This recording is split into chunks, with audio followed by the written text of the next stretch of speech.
And we're back. You know it. Episode 25. Yeah, man. 25. We've just seen Gods of Egypt. Gods of Egypt, man. I can't.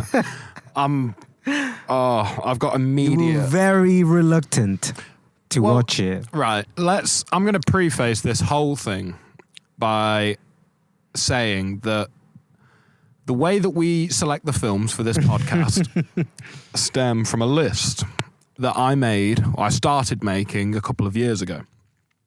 And this list exists on the website Letterboxd.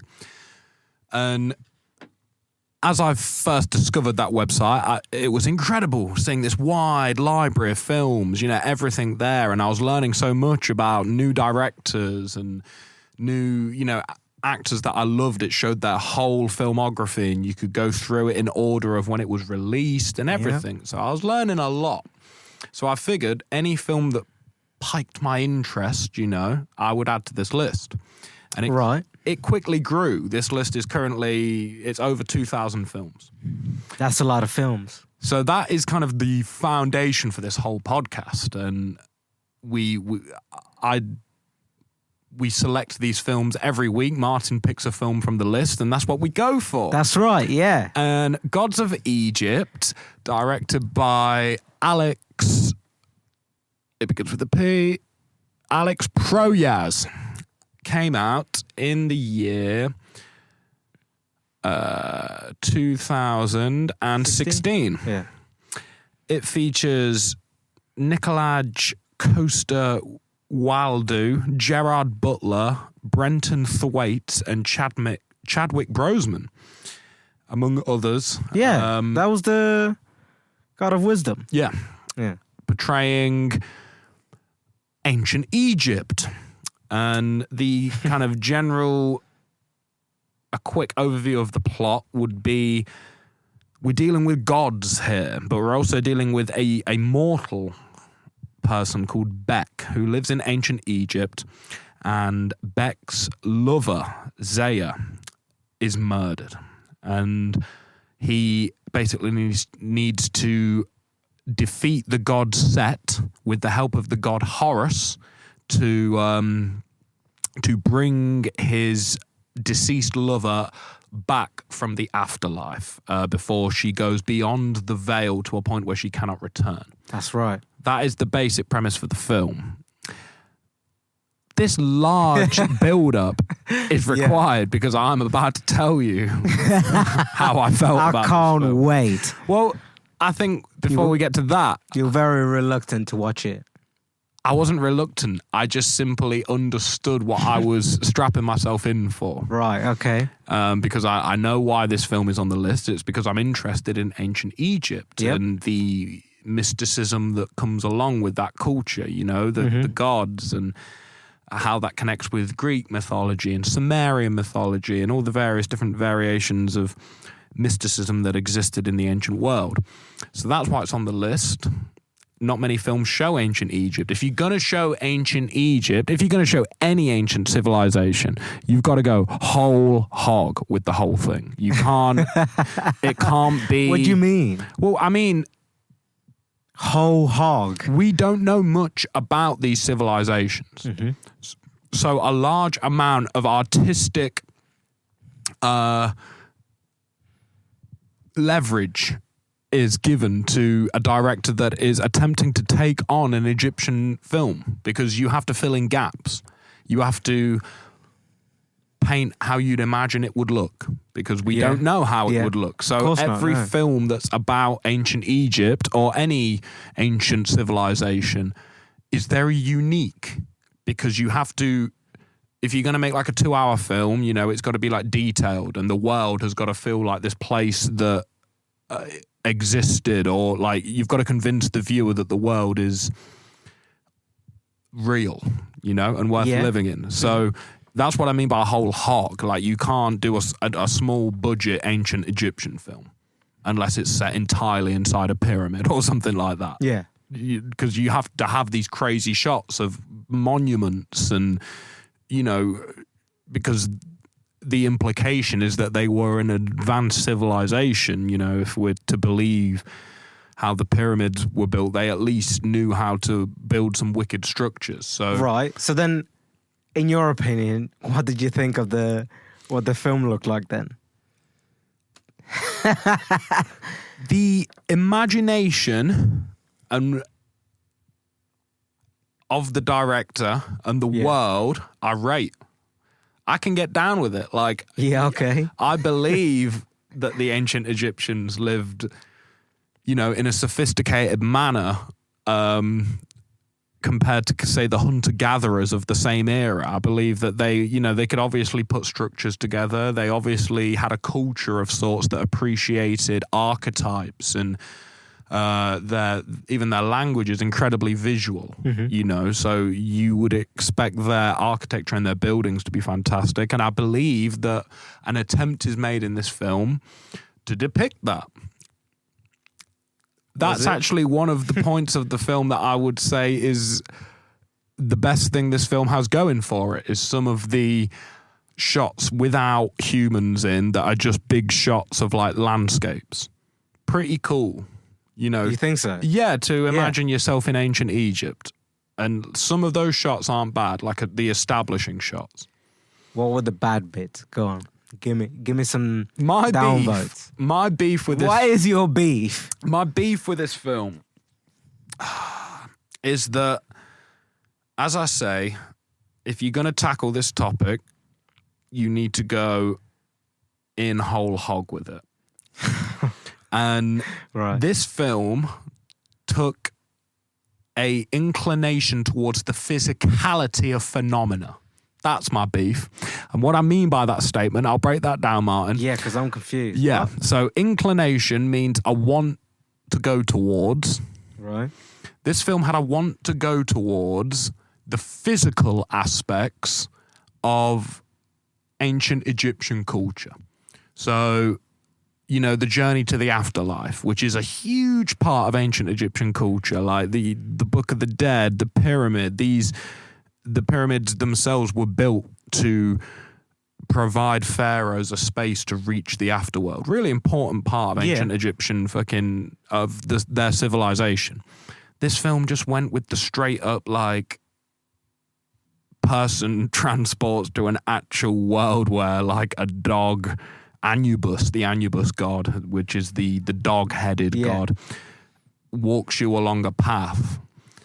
It was all taken from through the 9 gates. Through the 9 gates and all of this. It was quite faithful in its knowledge of ancient Egyptian scripture and stories, but the way it presented them was entirely from a the whole point of ancient Egyptian mysticism is the focus on the soul, the non-human. You know, the whole point of a god, the whole point of a soul, and the whole point of like a journey to somewhere other is that it is not what we know currently. If that makes sense, yeah? So like, you go into the afterworld, and this is why it's really difficult to present this stuff on film. And it's not something... You know, you can't make fun of like a filmmaker that decides to take on a challenge like this, because I don't know how I'd attempt this. To depict things such as gods and ancient. There's not a film that's done it yet where, you know, Prometheus would be an example of a film where they attempt to. Well, they attempt to portray directed panspermia, which is Francis Crick, the man who came up with the idea of DNA. Shortly after coming up with the concept of DNA, he came up with the idea that DNA is so different to any other cell in the body that it must be intelligently designed, because it is just unique. It shoots information around the body, which is not something any of the other cells do. And that information tells us how we look and how we age and how we talk and all this crazy shit that can't. Okay. His answer to that was that it must be intelligently designed. It must be a machine. DNA must be this thing And the face that you give me now is the face that everyone in his scientific circle gave him when he came up with that idea. He came up with the idea of the DNA thing looking like it looked. He woke up and he saw it in a dream. And that's what that is why we know what DNA is. Yeah. And the fact that it looks like the helix thing, you know, like the way that we've seen DNA portrayed came from a dream. And then the next thing he said is that this is so unique and so different to anything else that's happening inside the human body that it must have been added, because no other animal has DNA like human DNA. And Prometheus takes this concept that concept is called directed panspermia. Panspermia is the idea that an animal evolves like monkeys into humans. Because of DNA. Well, directed implies that this has been triggered by an outside force.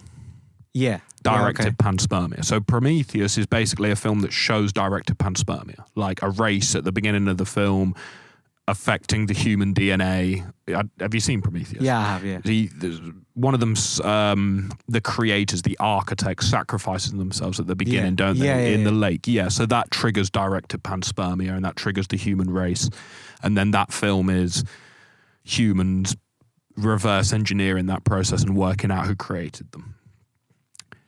Crazy concept. I mean, the film is fucking crazy. Crazy concept. Mm-hmm. I love that they try and tackle it, but I don't think it's done in a way, because we don't understand it as a human race. And that's, right. We don't understand ancient Egypt as... We don't understand a lot. We're still discovering stuff about ancient Egypt. So any attempt to portray ancient Egypt on screen is going to have a large amount of the guy that wrote it filling in gaps with what he thinks should go there. Yeah. And that is kind of the downfall of this film. I mean, on paper, this film's harmless. Like, it's like did you watch Spy Kids? Yeah, I did, As a kid, that's what this film reminded me of. Really? Why? Why Spy Kids? Because Spy Kids was like, on paper, it's nonsense. It's absolute nonsense. But and the way the CGI and just the special effects in it, especially looking back, it's just atrocious. But you don't like them? No, but I love them. Special effects can be atrocious and I still love a film. You know what I mean? Like, right, okay. It depends what we're talking about. If the film is trying to be really serious and immerse you in the world that it's creating, then bad CGI is going to look... It's like when someone is trying to be really serious and convince you of something, but you find it funny. And there's no way that you're taking it seriously. Yeah. That's how it comes across when a film's trying to be really serious. But this film, what kept making me laugh about this film is that the comedy, the script, the writing of the characters was all over the place, man. There was like all these really dramatic points where the film seemed to be preoccupied with looking cool a lot of the time, like having these badass moments. Right, yeah, where battles and... A battle or where a character says something and it's this like Terminator, I'll be back style line. And then, you know, like someone gets stabbed or something like that. Big moments. But they were like cut in and so close next to these moments of humor. And it was like so jarring. I was like, oh, in the middle of this big battle between Horus and Set, the gods, he cracks a joke. Or the Beck character, which is meant to be the relatable main character of the whole thing that you're meant to cling on to, he's like this godly idiot. Because like the whole point of the film is that he's like, ooh, I'm unconfident and a bit of an idiot. And by the end of the film, he kind of like is accepted as a god by the gods. Right? Yeah. But then there's points when he does incredible shit. Like when he robs... Horus's first eye from the temple. There's this bit where all these statues come into play and he's doing Matrix shit like Neo, like full on. It's a great scene, dodging all the blades, but then instantly the minute he lands from it, he's like, ooh, like he was like Shrek. You know what I mean? Like he was like, oh, I nearly didn't make that, but it was wicked what he just did. didn't make any sense. I was like, is this guy an idiot or is he a god? Maybe he's just lucky. I mean, I suppose so. I mean, if that, it got me thinking about that towards the end. I was like, it's the point of this film to blur the line between humans and gods, because to consider that gods would be preoccupied with, so much of this film was about gods wanting like revenge and gods wanting redemption and all these human matters. And the whole point of a god, gods were acting like kings in this film. Yeah. I mean, that's what they really were. But the whole point of a god is that it's other from human. So they act in a manner that's like above our capacity. They shouldn't be like, they should all be all eternal anyway. Yeah, and they gods, shouldn't worry with the physical side of things. Physical matters. Like, I'm a god. I'm all powerful. What do I need from a human? Why do I care? Yeah, and it was all very dramatic surrounding the physicality of it. Why do I need humans just to worship me for no reason? What does that...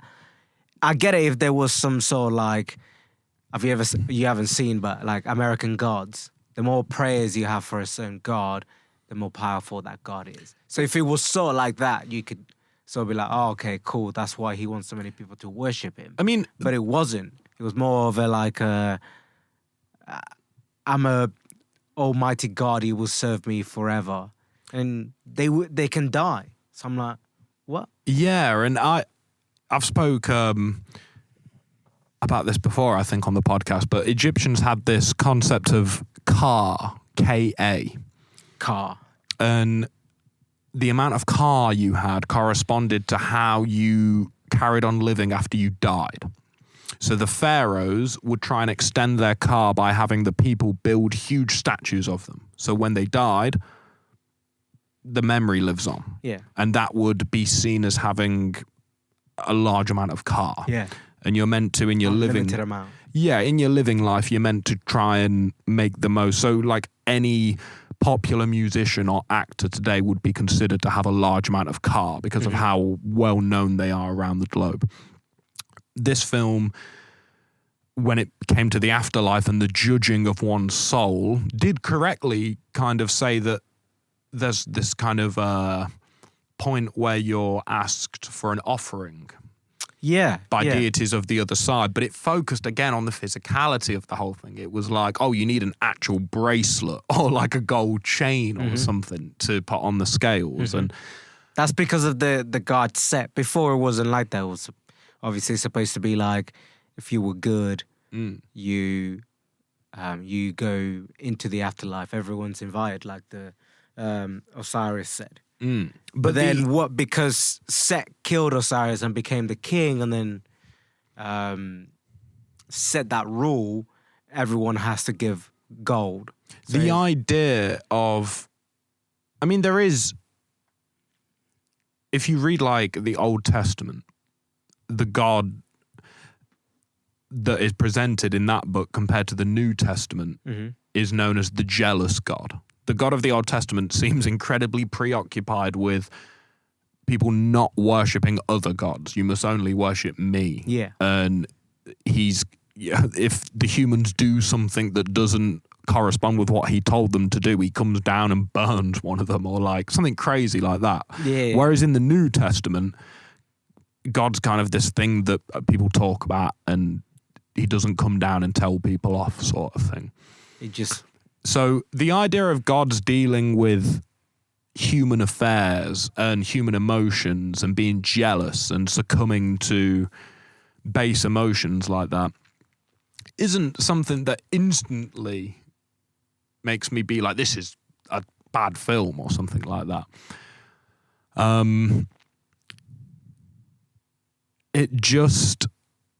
would say my main issue with this film is that it was using otherworldly paint and costumes to tell a strictly human story. And that... So they were using gods and it being in Egypt to tell a story that could be told in a medieval setting or a futuristic setting or any setting. So, I don't know, my overall point would be like, people shouldn't make films about these time periods until either you're going to like actually do the full level of homework required to make a film as such, which would require, I understand the challenges that requires, because you'd need to, Rich, one of our good friends, walked in as we were filming and asked if this was shot in Egypt. And there are numerous points in this film when you can tell that this film is not shot. It doesn't matter where this film is shot. It was shot in a studio behind a green screen. Yeah, of course. Because the professional lighting makes it incredibly apparent that the whole thing was shot behind a green screen, because everything is way too bright. The characters are way too bright and the foregrounds are way too dark, and the lighting sources sometimes are even coming from like not where the sun would be, which is like crazy immersion breaking. And there was also a bit where I think the goddess Isis extended her wings and Set was holding her wings as she flew out a window. Yeah. And the way, it was almost masterful, man. I couldn't believe it. The way that they angled shots so they wouldn't show his hand holding onto the wing was incredible. It was masterful. Just why? Because they couldn't afford to. The wings weren't real. So Gerard Butler was holding on to something, like a big structure probably. But obviously that's going to look like janky if you film like a close-up of it or something like that. So you need all these shots that like kind of show it where it looks like he's holding onto the wing. But the way that they got around that is I think there were real wings from the real close-up shots where they're like real close-up. I think there were some real wings. But then for the bigger shots where you see all of the wings and his whole body, they were CGI'd. And it was just this fever dream of CGI and practical effects. It was bonkers, man. It's like people were angry about the Star Wars prequels when they came out in the early 2000s because the originals... CGI. Yeah, the originals used all practical effects, whereas he CGI'd a lot of the modern stuff, but they look like Da Vinci works compared to this film. This film is like, which I wouldn't care about how a film looks if the story was like this real thing that needed to be told. Yeah.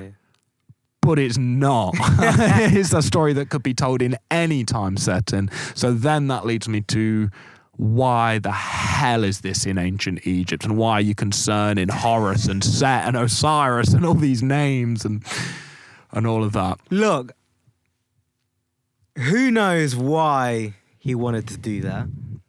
Alex Proyas. Well, let me just take a glance what else this man has made. I mean, it does intrigue me, the want to make a film like this, and because it's the sort of topic that I would like to consider if I was to ever make a film, but how I would go about it and not end up with an end product like this.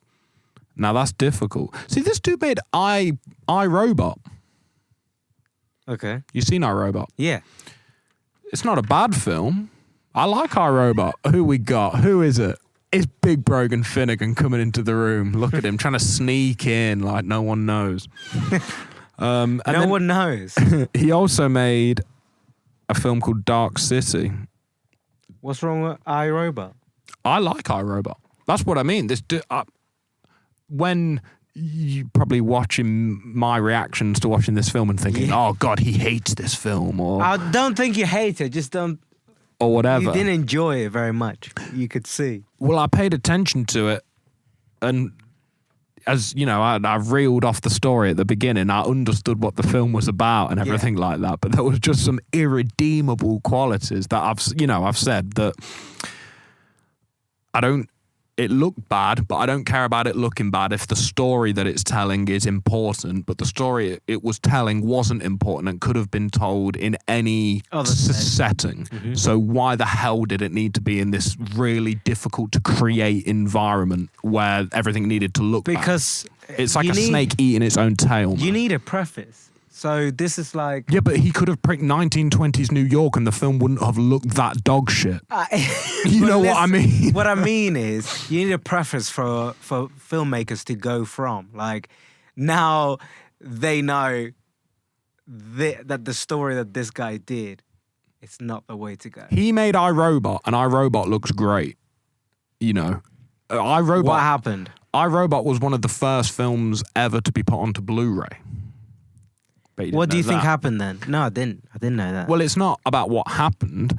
iRobot and the story of this film are two... They're like, on paper, both interesting stories. It's how iRobot was possible to execute because the environments and the city, it was mainly a metropolitan environment. So it was easily creatable. Whereas all we have of the ancient Egyptian civilization is the pyramids and the Sphinx, which did not feature in this film, I might add. They did? No, I mean they were never on site in Egypt in this film. It was all green screen. Oh, right. Like, what do you mean? Like, well, the Sphinx was... The Sphinx as a character was featured as the guardian of Set's pyramid. Yeah. But I mean, they were never filming outside the Great Pyramid of Giza. No. Yeah, it's all CGI done in a studio sort of thing. Yeah, but my point is, if you were to go and film outside the Great Pyramid of Giza, it wouldn't look like this film looked because it's a ruin. Like, it's impressive, but we don't have much of the Egyptian civilization to go and film. And that's why these films are really difficult to nail, because you have to create a whole world, basically. We have an idea of what the Egyptian civilization was like, but making a film like this is really hard because you have to build your impression of what the ancient Egyptians lived like, which is something that science and history is not. I quite enjoyed it. But I knew you'd enjoy it, Martin, because that's not a dig, and it's not a negative thing at all. It was a human story. You know, I said it could have been told anyway. That could have been a medieval story, or that could have been a 1920. It could have been anything, any type of story. But you like human stories, you know, in the anime that have over the top presentation. I do, and really, that's anime. That's a lot of anime is real simple stories just presented with really over the top exposition, and like the way that it's dressed up is just incredibly over the top, which isn't a bad thing at all. What did you think of it? Give me some thoughts. I mean, the story is wholesome. He overcomes this demon he has, and instead of Keck, what was his name? Beck. Yeah, No, Beck. not him. Horace. Horace overcomes the being blind thing and being the lower brother of the two. No, because Horace was the brother of Set. No. That was Osiris. Osiris is the brother of Set. Isn't Osiris the father of the two? No, that's Ra. Ra's the father of the Ra two. is the father of the two. Set and Osiris are the brothers. And Horus is Osiris's son. Okay. Anyway. It doesn't matter, but yeah. You're the one that doesn't know about it, so I'm telling you. I'm not trying to lie to you here. But anyway, that he overcame this difficult thinking that all he wanted was revenge, and instead he realized that to really be powerful, he doesn't need revenge. And it was a wholesome story. And I enjoyed that. That's all I gotta say. That was your take on the... So you identified with Horace? Yeah. Out of... Not Beck, because I think Beck was made out to be the relatable main character. I mean, he was more needed than it being the main character. I guess. I know that it's like to do with like trying to save his beloved, but I need to see the best film. Oh, hell. This guy directed Knowing. Oh, really? Which is that film With where we all watched it. I watched it separately to you. Nicolas Cage? Yeah, Nicolas Cage, and it's about him deciphering a code of numbers that makes its way to him that predicts disasters around the world. Yeah. It's written by a little girl. Yeah, and it's kind of based on Ezekiel's vision of the wheel from the Bible, which tells me that Alex Proyas, as a director, has a load of concepts that like I'm really interested in, and he's had the bollocks to make films out of attempt to make films out of them. Well, right. No, attempt to depict them, because it's difficult. Yeah, I mean, yeah. If Ezekiel's vision of the wheel in the Bible is crazy important, because every single version of when a person meets God in the Bible before that, it's like the big guy talking sort of thing. Then Ezekiel's vision is a wheel that flies through the sky and lands in front of him, and something gets out of the wheel and speaks to him, then gets back in the wheel, which becomes a lot similar to some of these flying disc reports that you hear about. And then what's even cooler is Ezekiel goes to the village, the nearest village, his local city, and tells all the holy men, "Oh, I've just spoke to God," and they all tell him, "You're a fool, and you're seeing things, and you're crazy," and all of that, which is just how like UFO people get dealt with in today's society. Yeah. So it's... I feel like it's getting less and less like that, because I mean, the amount of stuff that has been released by the government over the past couple of years. Yeah. We spoke about it in the ufology episodes when we did Men in Black and whatnot. But yeah, I think it's an exciting time to be making films of this nature. And obviously this Gods of Egypt is a 2016 film.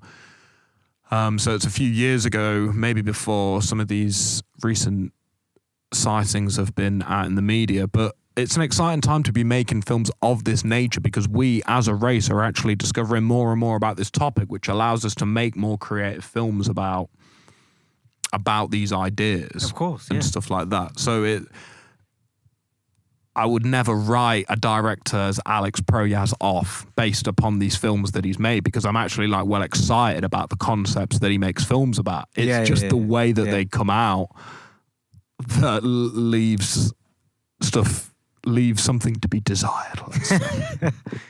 but who am I? Who are we, you know? To what? To be judge. commenting. Yeah, to judge. And that's just if I was. That's why I'm just giving my opinion. For it was a wholesome film. It was too fucking long, Alex. Do you think it was too long? Yeah, man. That did not need to be a 2-hour film. It did not. They explained a lot. I looked at 50 minutes in, and I was like, yeah, this is wrapping up. And we were 50 minutes in, and I was like, oh, no. We got another hour, bro. We're not even halfway through. Nope. But I could get through. I could get through that. It could have been an hour and 20, and that would have been cool, maybe. What do you think they could have cut? That whole snake scene at the temple, where it burnt itself and Isis used her eyes. It set up Isis's character and her ability to be able to make animals do whatever it wanted, but it just was too focused on looking cool and being badass. Is that her name, Isis? Isis, the goddess, yeah. Weird ass name. You mean because of the terrorist group? That's an interesting conversation, but it's not one I think we should have right now. No. Because there is connection between the goddess and the group. They use the imagery and it's a whole thing. Oh, really? Yeah, because ultimately Egypt is an Arab land, and there's a lot of crossover between the gods and the culture and all of that. I see. So yeah, there is a connection between all of that. But the ISIS got it. I think this film could have been like crazy trimmed down to... So that whole scene, you would have just been like, nah, done. Well, if we're talking about editing this film, Martin, I would have just done the whole thing differently. Like, basically. Like, from 10 minutes in, that whole scene where Set kills his brother. Osiris.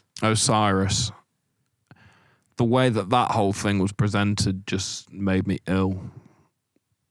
The crowds and to present an Egyptian Colosseum and palaces with such little detail and kind of... If you're going to present a world as grand as the ancient Egyptian one, you've got to like make... You know, we just watched Arrival, right? Yeah. You know when they walked into the room where they could see the aliens through the glass wall for the first time, and there was that crazy long shot, and you could see like the whole room. When I saw that in Arrival, I was like, shit, that's Kubrickian. That looks like a Kubrick shot. Because he was real good at doing these shots where it would really make the scale of something be known. So we've not watched them, but like Kubrick's got like a film called Spartacus, which is set in a similar era to Gods of Egypt in the Roman Empire. And that's right. That's his like least favorite film, but it's still incredible because it's got all these crazy long shots of the desert and that make you feel like you're in ancient Rome. And we didn't do this for the podcast, but we watched Life of Brian the other day, didn't we? Yeah. And there were lots of cool. You've got to admit that looked legit. Like it looked like they were in biblical times. With the building. Not with the men dressed as women and like the characters and stuff like that, but the actual environments, because they were out in the desert. This, I never got that desert vibe. Like, you know, no, everything. There was no sand. There was sand, but I didn't feel that getting sand between your I hate sand. You got a lot of energy for this topic of film. Right? Well, I do, because I guess when you see something done in a way that you wouldn't do it, it gets you excited to talk about how you would do it, I suppose.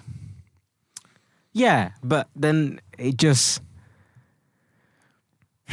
defeats the purpose of the film, because if you would have done it differently, it would have been a completely different film. I mean, it would have, and I wonder how. I mean, I'm just looking here.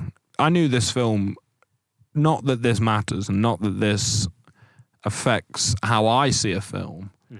I prefer not to know how it's been critically reviewed before I watch it. But even if I do watch it knowing it's something I bear in mind, but there's loads of films that I enjoy that have been like critically panned. So, and normally they're reappraised after a period of time. The things that I'd like that are panned. I'm just so this film was panned, absolutely fucking ripped apart by critics when it came out, and Alex Proyas responded saying he called critics diseased vultures pecking at the bones of a dying carcass who were trying to peck to get to the rhythm of the consensus. I applaud any filmgoer who values their own opinion enough not to base it on what the pack mentality says is good and bad. Which is a statement I ultimately agree on. And if I was in a room with Mr. Proyas, I'd talk at length about the difficulties of displaying ancient Egypt on a screen. And I'm sure that, you know, that I could empathize with his frustration sort of thing. I would be interested to know what his basis on ancient Egyptian mythology was and how interested he was in actually like reading the ancient texts and stuff like that, and what his reason was for making this film. It interests me, this film, hence why it's on the list. Did I enjoy it? Would I watch it again? No. Fair enough. Would you watch it again? This is my second time watching it. You've seen this film? I have. What is wrong? I would have never let you watch this film. I would have never watched this film. I know you wouldn't have. That's why I did it. You're such a bad person. Why is that a bad person? We were going to watch it anyway. All right? So don't give me that, okay? This has all been a complete waste of time, people. Why has it been? We were going to watch this anyway. I can't believe So don't this. Give me your bullshit. You have deceived me like I haven't deceived you at all. You never asked me. You empathise with Horace. What? But you would never be Horace. What do you mean? Because Horus is a good god. In honesty. I'm not a god. So I wouldn't be able to sympathize with a god because I am not one. Well, there you have it, folks. He pulled the old switcheroo. Yeah, there was no switcheroo. You never asked me if I've seen this film. You asked me to pick a film. Yeah, I picked it. The level and this is what happened. of adamance. Well, Yeah, because you only asked me to pick a film, so I did. And that's what happened. You never asked me if I've seen it before. the milk has been spilt. Yeah. The blood has been shed. And another episode of It's Not That Deep, bro. Just remember, it's not that deep, bro. Sick of you being horrible to films. It's not that deep. Chill out. Did I not just say that I would spend You'll never time see that again. with Alex Proyas? Yeah. I wouldn't watch... I'm probably not going to watch Eraserhead ever again. Me I love neither. it. Me neither. So just because I say I'm not going to watch something again doesn't mean that I don't love it. Fair enough. But you hate it. I didn't say that. If you've taken that from the 41 minutes and 26 seconds and counting that we have been recording this podcast, then you need to severely listen to this shit when it comes out, man, because that's not what I've been saying. Not what I've been saying at all. Never said you did. You just said it. You just said I hate it at 20. Yeah, that's my opinion. Your Of what opinion you- is I hated it, Yeah. but I've stated how I feel. I get that, but what you've stated to me sounds like you just hate it. I never said you said it. I'm So just saying. anyone who's listening to hates this, hit Martin up once they listen to this podcast if they get my vibe and what I'm saying about Alex Proyas's 2016 directorial conquest that is Gods of Egypt. And if you Fair enough. Yeah, hit me up. and if you were just feeling the story, you can hit me up, letting me know. But thank you very much for listening. It's been a pleasure. It's As not always. that deep, bro. Episode 25 and counting. Peace.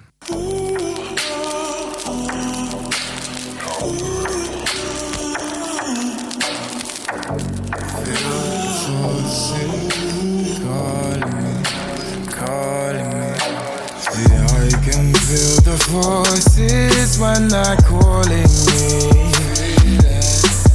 But they don't call me on my phone. Are they friends or are they enemies? That's why I'm afraid to be alone. I could tell you thoughts of which they've given me. So many stories. I wonder if this music is my own. We were never placed here of our own accord. So why do we still question we're alone? I've had thoughts that would make you think, dreams that would make you scream, seen things that would make you write, lines like the ones I sing. Oh, I felt feelings, and they would change what you believe in. I'm still teething. Lights inside, and we have only reached the evening. I can feel the forces when they're calling me. They don't call me on my phone. Are they friends or are they enemies? That's why I'm afraid to be alone. Oh, I could tell you thoughts of which they've given me. I wonder if this music is my own. See, we were never placed here of our own accord. So why question, we're alone. Yes, I see I got Jah in my ear every day that I rise up. Thoughts in my head and I can't make my mind up. Dark forces everywhere, they must spread like a virus. Babylon unaware that you can't stop the lion. I got Jah in my ear every day that I rise up. Thoughts in my head and I can't make my mind up. Dark forces everywhere, they must spread like a virus. Babylon unaware that you can't stop the lion. You can't stop the lion, lion, lion. I said you can't stop the lion, lion, lion. You can't stop the jaguar. I said you can't stop the lion, lion, lion.